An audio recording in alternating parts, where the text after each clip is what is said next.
What you call me? Man, I ain't Poe. Hello and welcome back to Old Soul Podcast. My name is Bree, that's spelled Brei. Thank you so much. On today's episode, I will be talking about the film known as Killer of Sheep.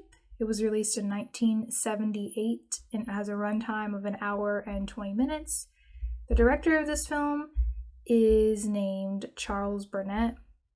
Apologies if I pronounce that wrong. Again, Charles Burnett. This is a film that I've seen, much like many of the films that I talk about in my podcast, several times. And I suppose in summary, this film is about a family that has sort of the general and typical family-oriented roles of, a husband and a wife and children. In this household, there's specifically one daughter who's the youngest and a son who is the oldest. This family seems to live, I want to say it's in somewhere in California, but it seems to be like a lower class neighborhood, maybe even debatable depending on where you lived in low income areas in California at that time. And again, it looks like it could be California. I'm not entirely sure, but they don't seem to have a lot of money. And then just from what they say in the film and just some of the activity in the neighborhood, there was some theft and things like that, which could happen in any neighborhood, but it seems to be higher crime rates. And unfortunately, there are systemic reasons why things happen like that in POC and Black neighborhoods, but that could be a whole other video. So basically, the father of the family, and his name is Stan. He is a man who works at the slaughterhouse. He seems to be the only one bringing in income, so it seems like the mom stays home and, keeps house. This is the 70s, so it was a different time, and takes care of her children. And then he is pretty depressed from what I saw in the film. It really looks like, and he even brings up several times when he's talking to his friends or just, sitting around looking really sad. He just doesn't seem happy. Like, him and his wife don't seem to have the same spark that they once have. They both seem really frustrated. They don't seem to really understand each other anymore, and they don't seem to know how to communicate those feelings. Stan seems to be very caught up in, doesn't really know how to get out of this feeling of being stuck. He just seems like he doesn't know really how to go about finding a solution to his problems other than, money, but money's not easy to come by, especially if you're a Black man. And I'm assuming America, this does really, really feel the Black American experience. I didn't have any other inkling as to it being anywhere else. And I understand that, and I really do. And his wife seems to really love him, and he does really seem to be a good guy and loves his family too, but you can see the undoubtable reeking feeling of depression on this grown adult man. And I think that right as you start the movie, there's this whole dialogue between a young Black boy and his father.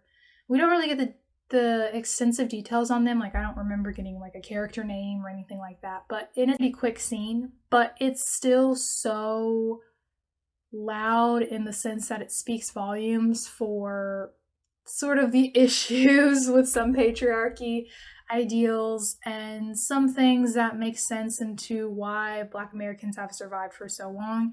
And that's because we protect each other in community, right?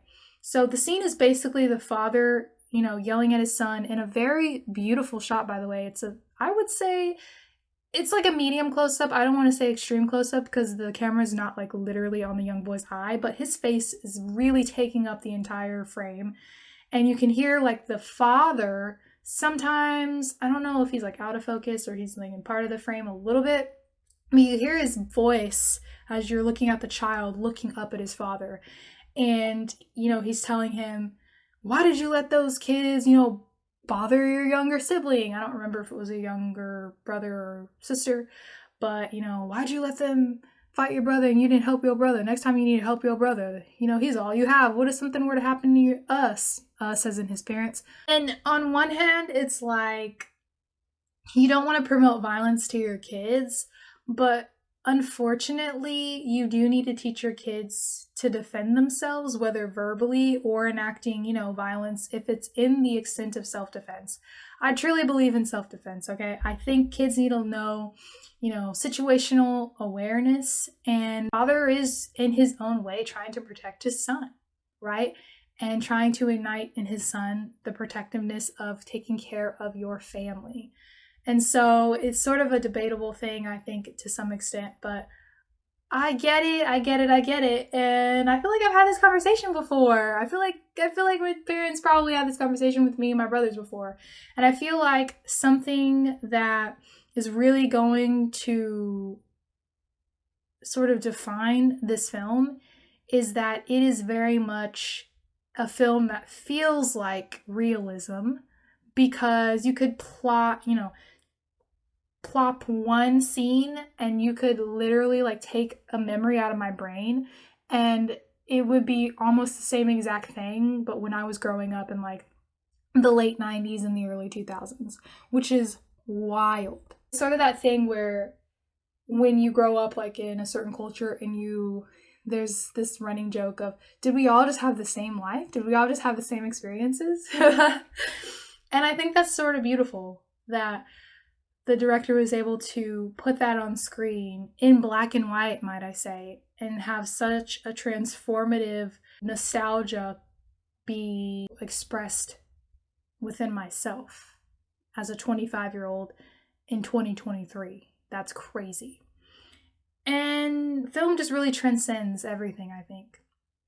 And so I love that. The element of realism and the feeling of documentary style films.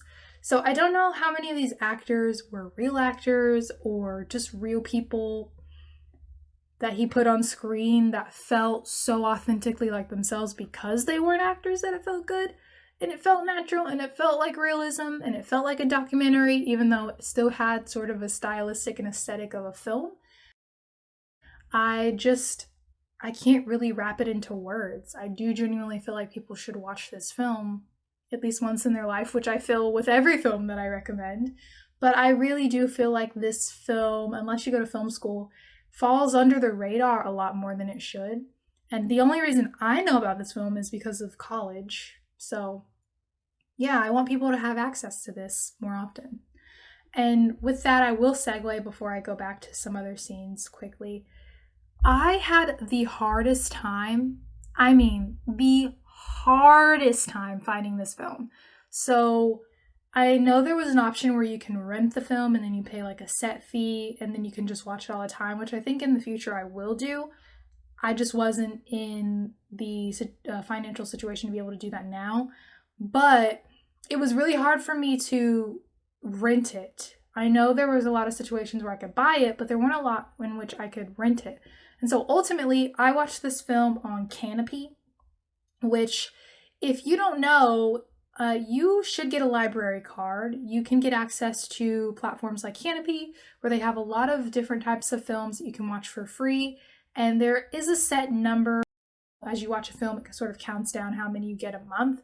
So it is limiting in that sense, but I still feel like it's a great resource, especially if you want access to films like Killer of Sheep that you probably won't be able to find very easily, which again, I had a really hard time trying to find this film, which is why it took so long for me to do a commentary, because I could just never find it and be able to watch it and rent it. So now we're going to segue back to my commentary.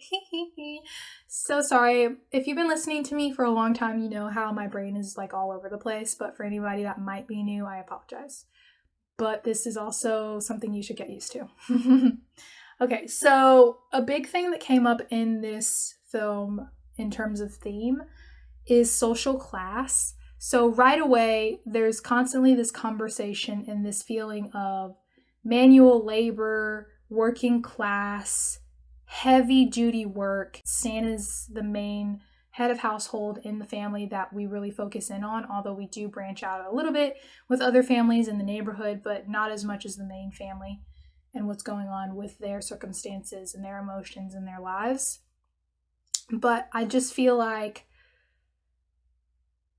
there's this whole vibe of social class that you just can't escape ever. Seeing this on screen, it's very realistic to how it is in real life.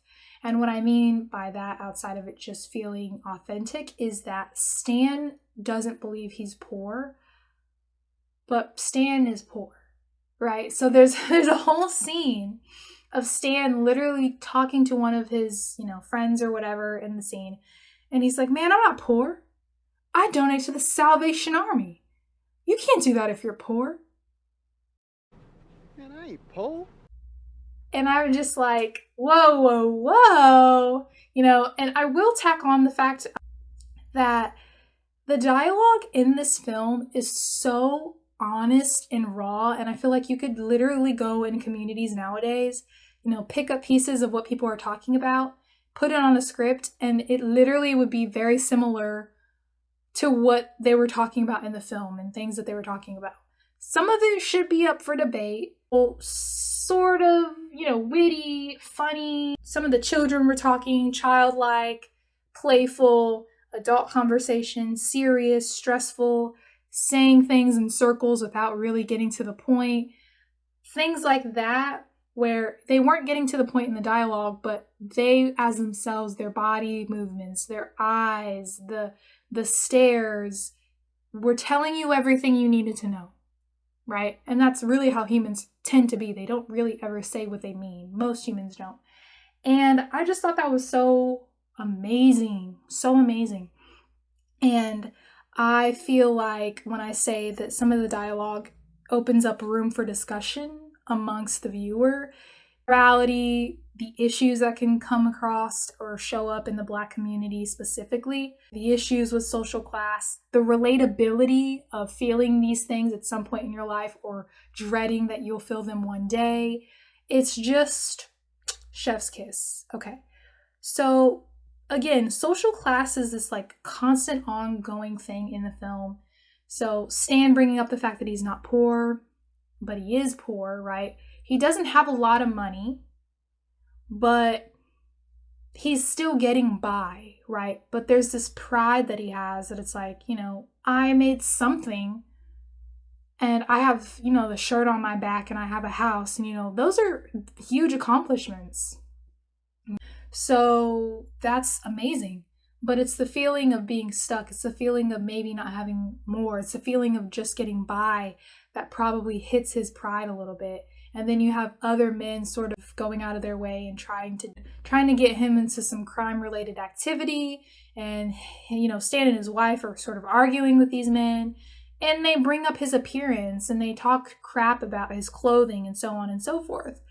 And you can kind of tell that Stan is internalizing some of that. But he's also still having the weight of being able to stand up for himself. And a lot of that is because, he's doing hard, draining, depressing work in a slaughterhouse. I mean, for God's sake, that's hard work. And he's probably not being really well compensated for it. But he can still stand on his own 2 feet with effort in doing an honest day's work. But it's the feeling of, I have to show people that I'm doing better than I am. I have to be happy with the little bit that I have. And I really understand this as a battle that I think most Americans actually have nowadays in general. But it's just like the feeling of never feeling like you have enough, or as soon as you get on your feet, something happens. I mean, there's even a scene where something's happening with one of Stan's friends' cars or something, and they go and they sort of bargain with this other person in the neighborhood for this engine that they need to fix the car. And then finally, they're able to bargain for it, and we see that whole scene play out. It's interesting, and the dynamics with the other characters involved.